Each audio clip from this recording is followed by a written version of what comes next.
January 2019.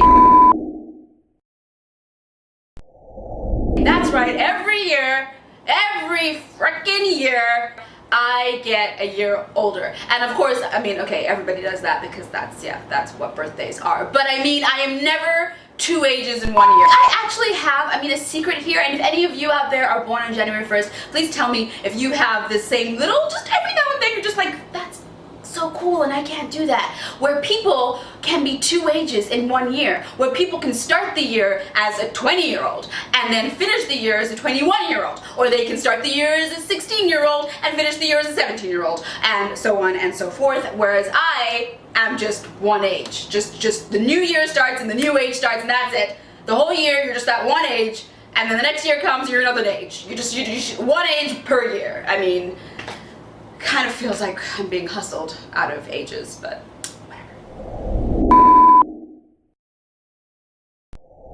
this month, like all months, until I manage more, I will be devouring 3 delicious books. The first one is a book that I have wanted to read for a very long time. I've heard really great stuff about it for years and just never picked it up, and then finally last year I picked it up after reading another book by that author called Passenger, and I really enjoyed it, and I liked the story, I liked the characters and everything, but I felt like this other book by this author would definitely be more my speed in terms of fantasy elements and that sort of gloriousness. So finally I picked up The Darkest Minds by Alexandra Bracken. So I still really enjoyed Passenger, and I am going to get the second one, which is Wayfarer, but I am very, very excited to dive into this series by Alexandra Bracken, which is The Darkest Minds, which, as most of you know, has been turned into a movie, which I didn't go and see because I was like, no, I want to first read the book, and I finally have the book, so I'm going to read the book and then I'm going to watch the movie, and I've heard that it is pretty great, so fingers crossed. So The Darkest Minds follows the life of a 16-year-old girl called Ruby, and it reminds me, probably because I just read Rose Society, which is the second book in the Young Elite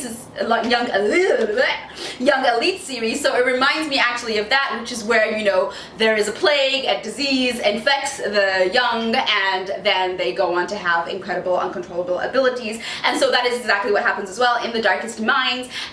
But in The Darkest Minds, they come up with a rehabilitation center where these children that are still infected with these incredible abilities are made to suppress their ability, and Ruby learns, I think it's called Thurmond,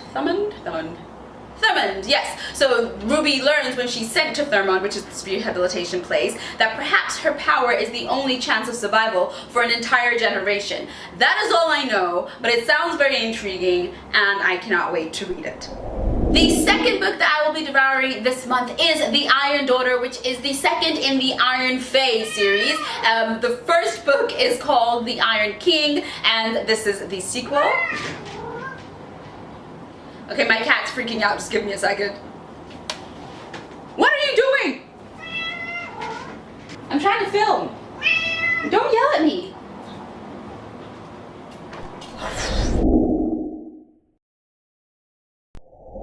The Iron Fae series is about a girl called Megan who discovers that she is the daughter of a Fae king. So she always thought she was just an ordinary human, but it turns out that her mother is an ordinary human that fell for a Fae king, and her father disappeared and went back to the Fae world, and she was left in the human world. However, a war is brewing between these 2 courts called the Winter Court and the Summer Court, and basically Megan becomes a pawn in their magical mythical games, and they basically want her on their side. One wants her to keep her away from the other one, you know, just to torment them, and the other one wants her to have her because they care about her because she's their daughter and, you know, pride and all that stuff, but no one actually seems to care about her. But anyway, so she goes on an adventure into this Fae world because these dark things keep happening, which leads to her finding out that she's the daughter of a Fae king.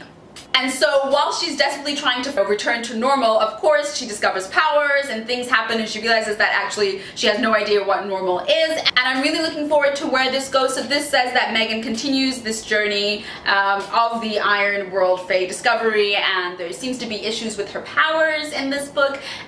So yeah, I don't know much about it, and of course it's a sequel, so I'm not going to give you too much information about it. But if you have not read, stop yelling.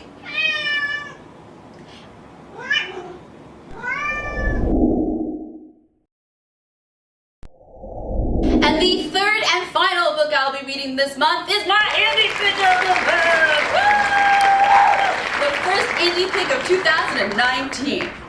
And that is Mate Finder by the infamous Leah Stone. That is her first series. It totally took off and completely changed the game of indie fantasy, in my opinion. So I'm looking really forward to reading it. She's such an inspiration. She believes in the law of attraction, and it's definitely working for her in her indie career. So yes, if you want to study how to do indie publishing right, study Leah Stone, and I am about to dive into her very first book, which is Mate Finder. So Mate Finder sounds trope-tastic, and it includes werewolves, a girl called Aurora, and an alpha werewolf called Kai. Such a great name. In this world, the werewolves are on the verge of extinction, and they are desperately seeking their mates so that they can bear young, so they don't die out.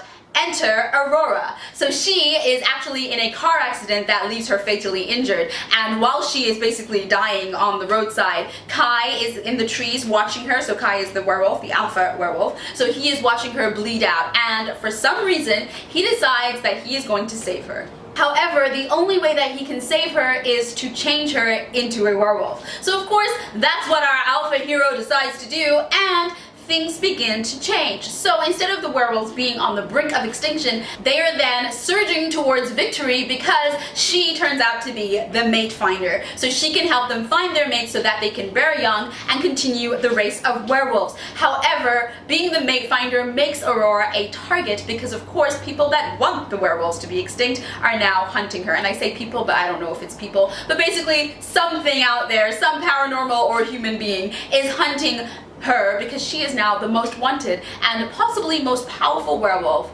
of all time.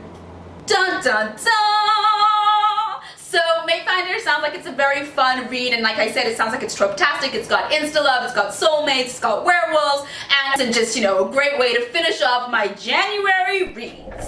And that is all for today. Have you read any of the books that I am reading this month, or are you planning to read any of the books that I am reading this month? Let me know in the comments below.